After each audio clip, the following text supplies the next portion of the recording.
Descubre los secretos enterrados en el pasado a través de la lupa de la historia, donde cada detalle revela una historia interesante.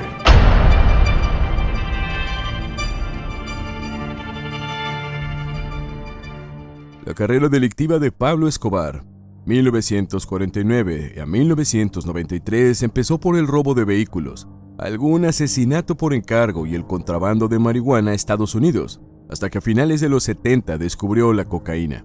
Aliado con Gonzalo Rodríguez Gacha, Carlos Leder y Jorge Luis Ochoa, conocidos narcotraficantes, en 1976 fundó el Cártel de Medellín, la primera organización de la historia en exportar cocaína en cantidades industriales. Merced a esto, Escobar logró amasar una fortuna de $30 mil millones, 70 mil al cambio actual, apareciendo en la revista Forbes como uno de los hombres más ricos del planeta. Y con la fama llegaron las aspiraciones políticas, que supusieron el inicio de su caída. Hasta entonces había logrado comprar a la clase política, pero cuando en 1982 se atrevió a presentarse al Congreso Nacional y obtuvo un escaño, el ministro de Justicia, Rodrigo Lara Bonilla, lideró una investigación que destapó sus negocios y acabó con él fuera de la política. De seguro te preguntarás cuándo comenzó su ola de terror y crímenes. Unos meses después, ya en 1984, mandó asesinar al ministro, desatando una guerra con el Estado en la que el cártel combinó los asesinatos selectivos con atentados a gran escala, que dejaron unos 500 muertos, la mayoría civiles. El hecho más recordado es la voladura de un avión comercial, el vuelo 203 de Avianca, solo por creer que el candidato presidencial, César Gaviria, estaría entre los pasajeros.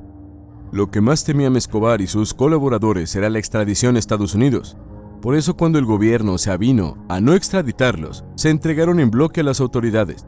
Y lo que pasó a continuación fue uno de los episodios más vergonzantes en la historia de la justicia colombiana, pues cuando fueron recluidos en la Catedral, una cárcel construida por el propio Escobar donde todo estaba hecho a su medida. Antes de continuar, te recuerdo que si te está gustando el video, me regales un like y compártelo para que los demás también puedan verlo. No olvides suscribirte a nuestro canal para que no te pierdas contenido a futuro. Continuemos. ¿Era Escobar una víctima del sistema? No tanto. Escobar siempre se preció de proceder de unos orígenes humildes, lo que es una verdad a medias. Sí, sus padres eran campesinos, pero le dieron la educación y recursos necesarios como para matricularse en la Universidad Autónoma Latinoamericana, una vez terminado el bachillerato. Además, entre su parentela había importantes empresarios y políticos antioqueños, de modo que si se entregó a una carrera criminal, fue por elección propia. Fue el primer y último capo mundial de los años 80. En los 80, el Cártel de Medellín llegó a controlar el 80% de la producción mundial de cocaína, un monopolio que no volvería a repetirse. Hoy en día las redes del narcotráfico son más flexibles y fragmentarias, y no existe una organización, mucho menos un hombre, que controle desde la producción hasta el consumo a nivel global. Se le consideraba como un Robin Hood retorcido. Para limpiar su imagen construyó casas, escuelas, campos de fútbol e incluso un barrio entero, el barrio Pablo Escobar, para las comunidades más pobres de Medellín, convirtiéndose en una suerte de versión corrompida del mito de Robin Hood. Fue un presentes, secuestros, asesinatos, terrorismo. A esta retahíla de crímenes hay que añadir el que quizás sea el más aberrante de todos. La acción de centenares de niñas, muchachas de entre 14 y 16 años, que muchas veces aparecían muertas después de haber participado en su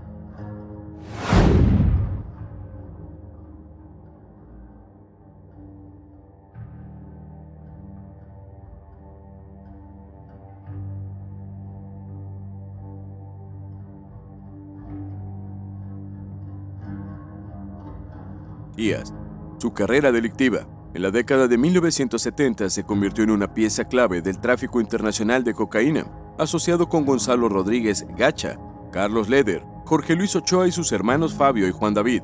Fundó y lideró el denominado Cártel de Medellín, que se hizo con el control de pistas, rutas, laboratorios, y monopolizó el comercio ilegal desde la producción hasta el consumo. En 1976 fue detenido por tráfico de estupefacientes, pero el proceso prescribió y quedó en libertad meses después de su detención.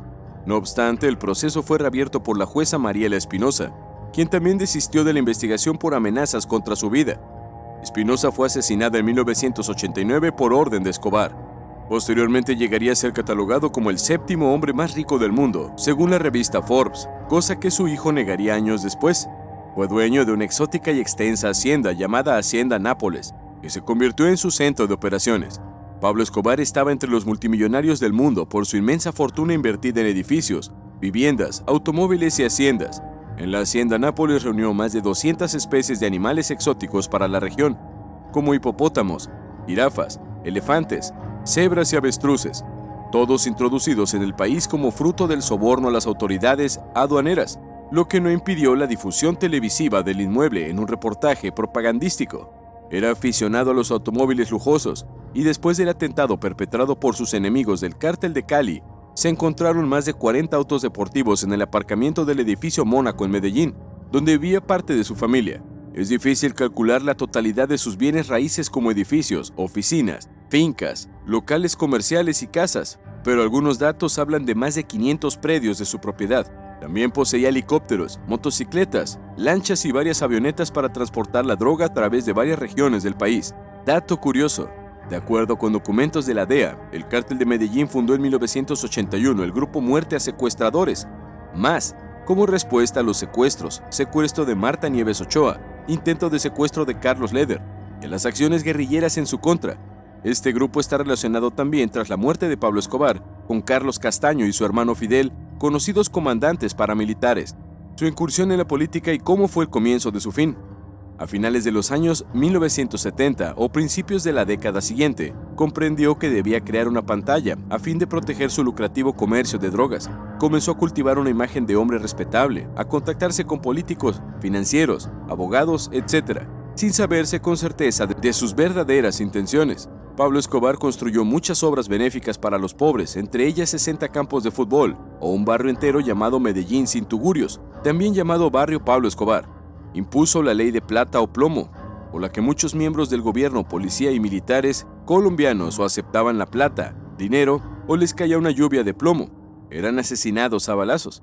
Se ganó el apoyo que lo llevaría a ser electo como suplente de la Cámara de Representantes por el Movimiento Alternativa Liberal, después de haber sido expulsado por Luis Carlos Galán del Nuevo Liberalismo junto a Jairo Ortega Ramírez. Fue invitado en 1982 a la toma de posesión de Felipe González, el tercer presidente de la España democrática, por el empresario español Enrique Sarasola, quien tenía importantes negocios en Medellín.